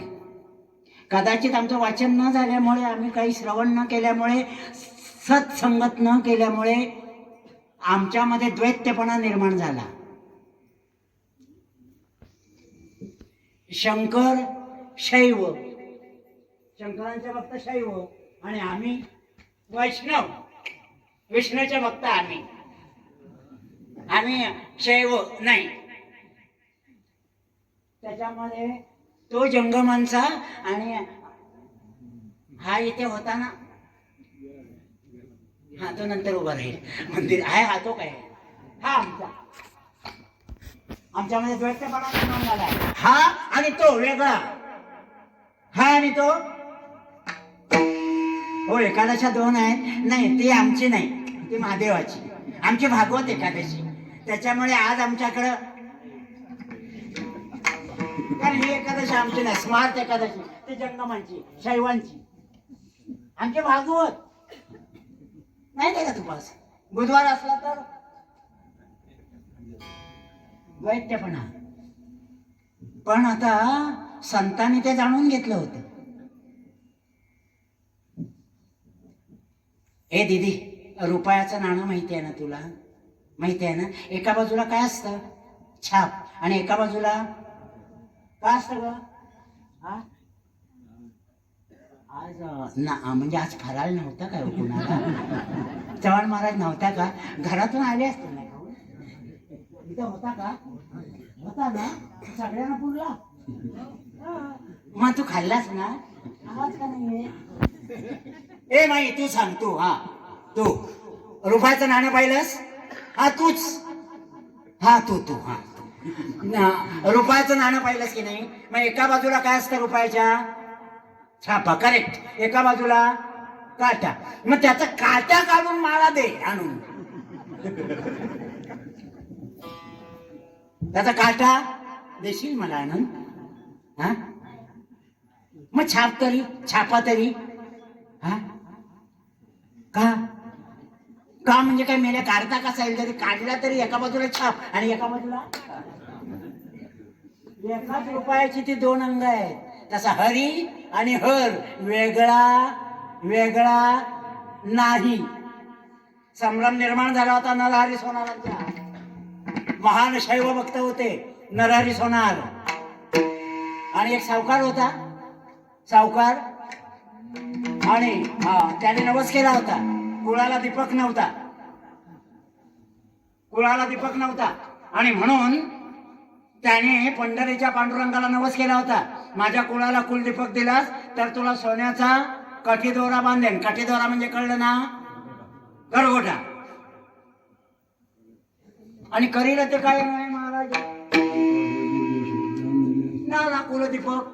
आणि म्हणून सावकाराला आनंद झाला आणि आला पंढरपुरात पांडुरंगाला काठीदोरा सोन्याचा करण्यासाठी. आणि मग म्हणाला, कारण भगवंताने मला, बाकी सगळं माझ्याकडे भरपूर आहे, एकच नव्हतं ते पांडुरंगाने दिलं. आपण कमी नाही पडायचं नवसात, नवस करायला द्यायला. पंढरपूरला आला आणि म्हणाला, इथे सगळ्यात मोठा कारागीर कोण? दागिने व्यवस्थित बनवणारा. म्हणाले नरहरी सोनार. त्याच्यासारखा दुसरा कारागीर नाहीये.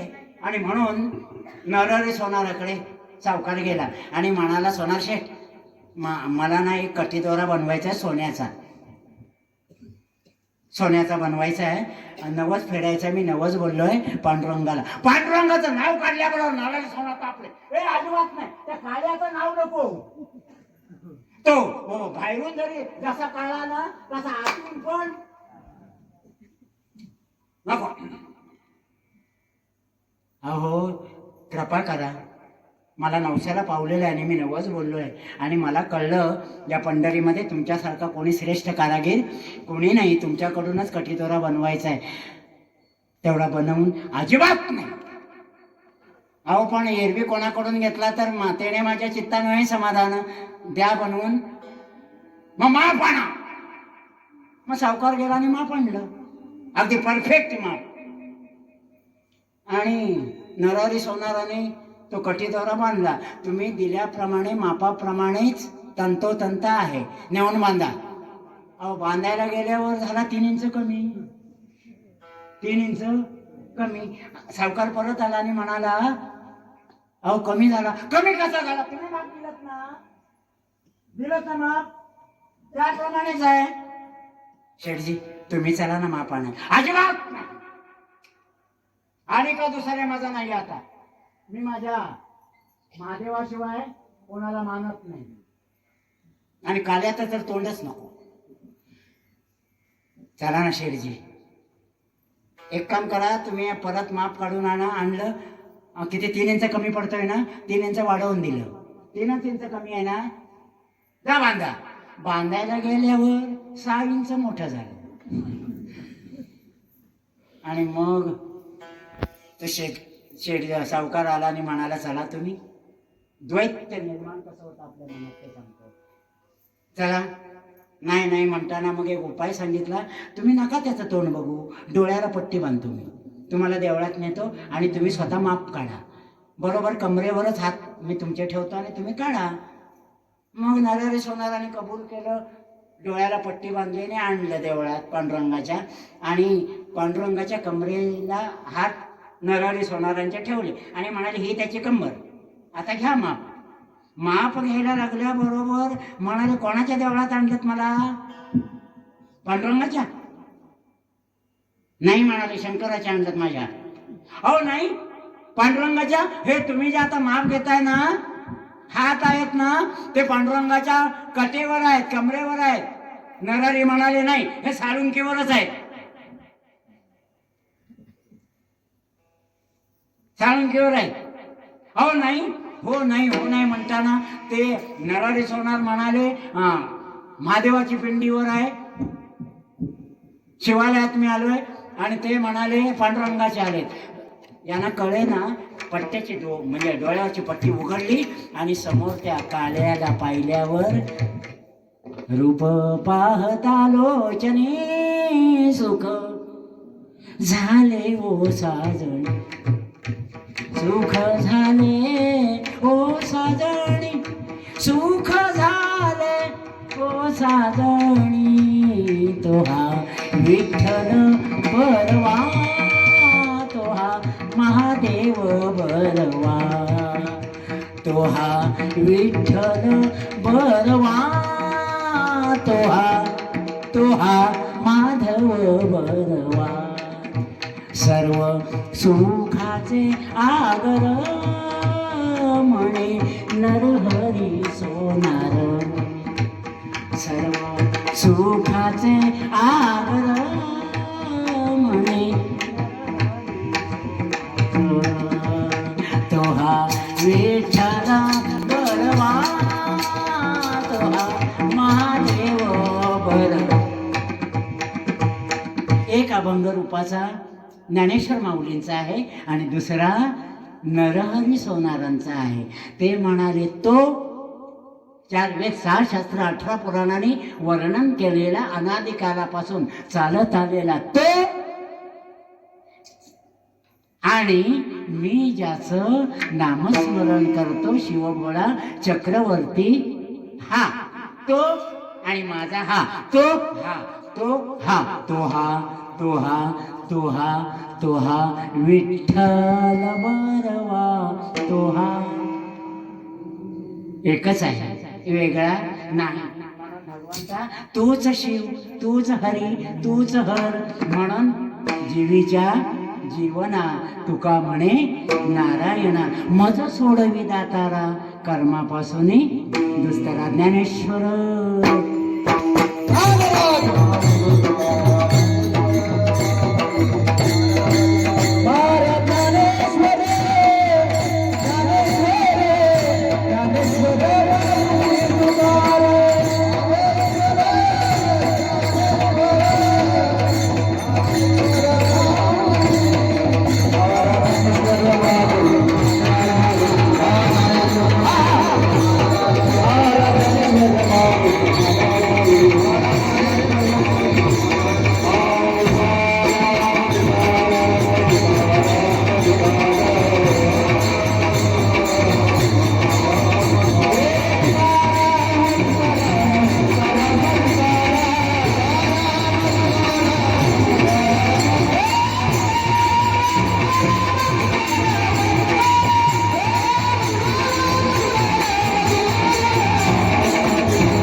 दोन मिनिटाने भैरवी होईल आणि मग जय विठ्ठल होईल.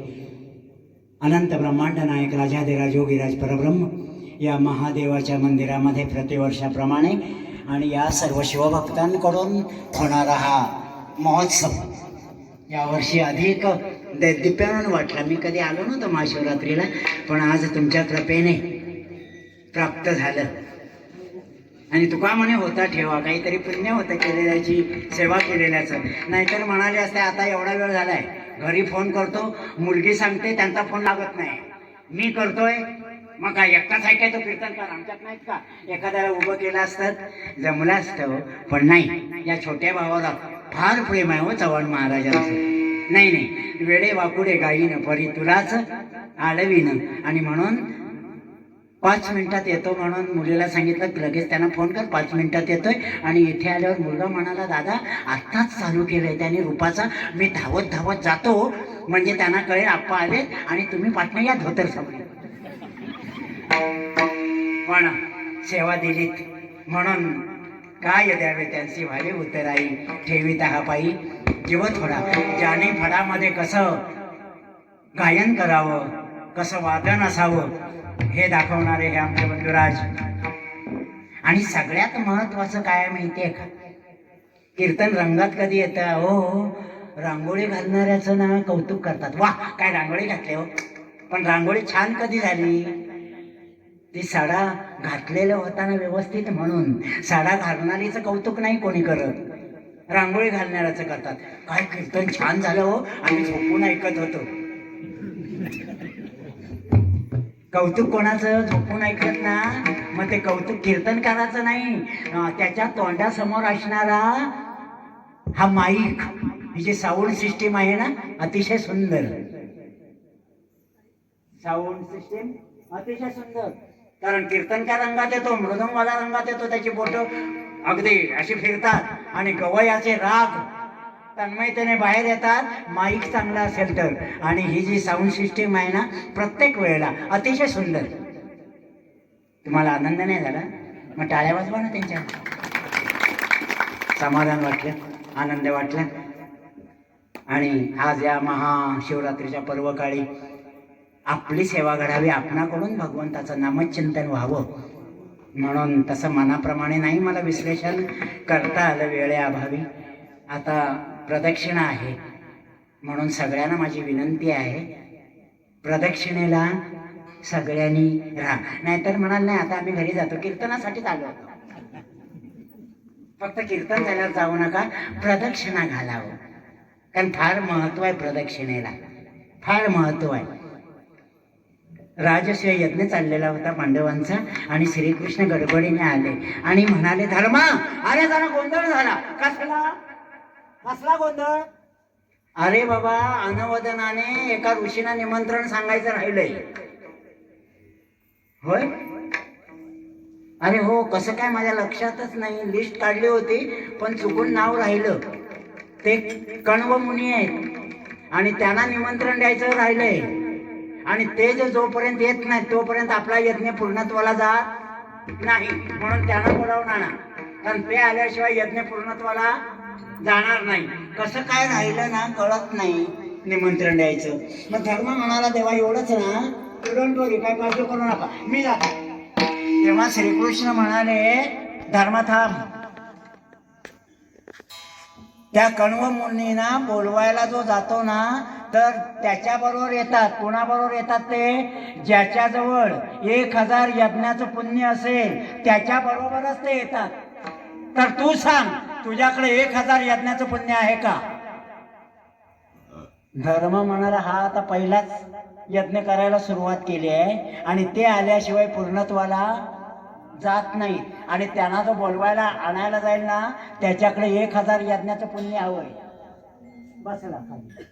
धर्म बसला, भीम बसला, अर्जुन बसला, नकुल सहदेव सुद्धा. 1000 पुण्य लागतो बोलवायला जाणार आहे का? काय करावं? ते आल्याशिवाय यज्ञ पूर्णत्वाला जात नाही. तेवढ्यात ना छुन छुन छुन पैंजणांचा आवाज आला. कोण आली? कोण आली? द्रौपदी. माधवा मी जाते. 5 जण म्हणाले, म्हणतात ना यांचा मेंदू, आम्ही काय गेलो नसतो का? पण अट काय आहे? अट काय आहे? पण आता बायकोला बोलणार कसा? भाव आहे ना तिचा आलेला. हा कोण होता? श्रीकृष्ण द्रौपदीचा कोण मानलेला भाऊ ना. चिंदी बांधिते द्रौपदी. त्यावेळेला त्याने वचन दिलं होतं, आजपासून तू माझी बहीण, मी तुझा भाऊ. कधी हाक मार, या चुन्नीमध्ये असणाऱ्या प्रत्येक धाग्याचे उपकार फेडल्याशिवाय राहणार नाही. मग आता मायाचा माणूस आल्यावर काय तुम्ही बायकोला बोलाल? बोलाल? बोलाल? हो बोलाल. अहो बायकोच्या मायाचं कुत्र्या जरी आलं ना त्याला हाड म्हणू शकत नाही. बघा तुम्ही बायकोच्या मायाचं कुत्रे येऊ दे, तुम्ही हाड बोला, 2 दिवस उपास. मग आता तो भाऊ आहे, कोण बोलेल? आम्ही काय वेडे म्हणून बसलोय गप्प, पण बोलणार काय? भाव आलाय ना. माधवा मी जाते, मी जाते. श्रीकृष्ण मिशीत हसले आणि म्हणाले द्रौपदी तू जातेस, जा.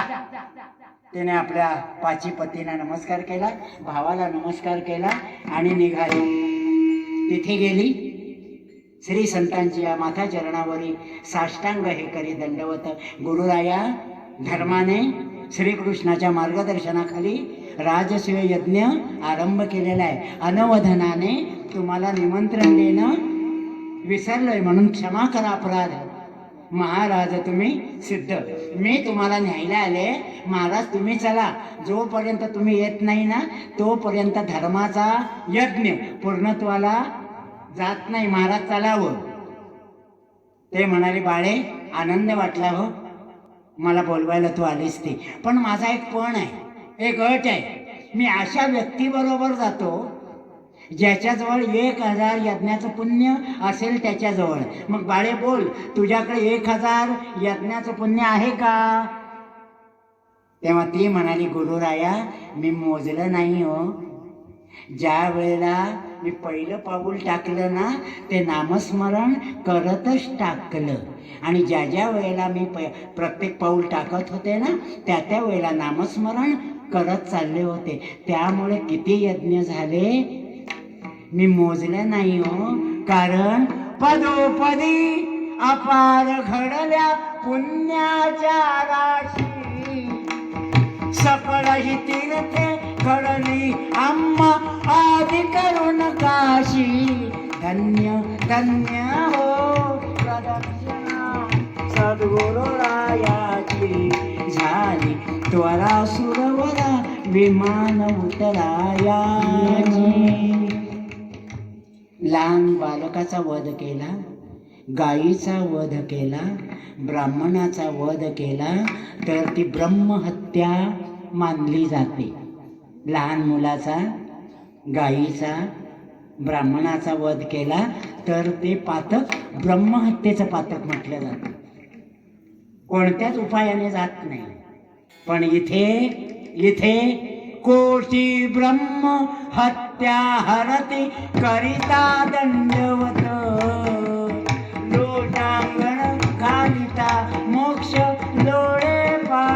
तो धन्य धन्य हो. आणि ती प्रदक्षिणा आता आहे, ती प्रदक्षिणा आता आहे पालखी सोबत. म्हणून प्रत्येक ज्ञानोबा तुकाराम प्रत्येक पाऊल आपलं नामस्मरणाने होणार आहे. आणि त्यामुळे आज पर्वकाळी आपल्याकडून कित्येक यज्ञ होणार आहेत आणि ते आपल्या जीवनाला उपयुक्त आहेत. म्हणून सगळ्यांना विनंती आहे, सगळ्यांनी पालखीच्या प्रदक्षिणेला सामील व्हावं. तसं काही मनाप्रमाणे नाही सांगता आलं. परत कधी मोठ्या भावाने बोलवलं कीर्तनाला तर येऊ आणि राहिलेलं आपण नंतर सांगू. जय विठ्ठल.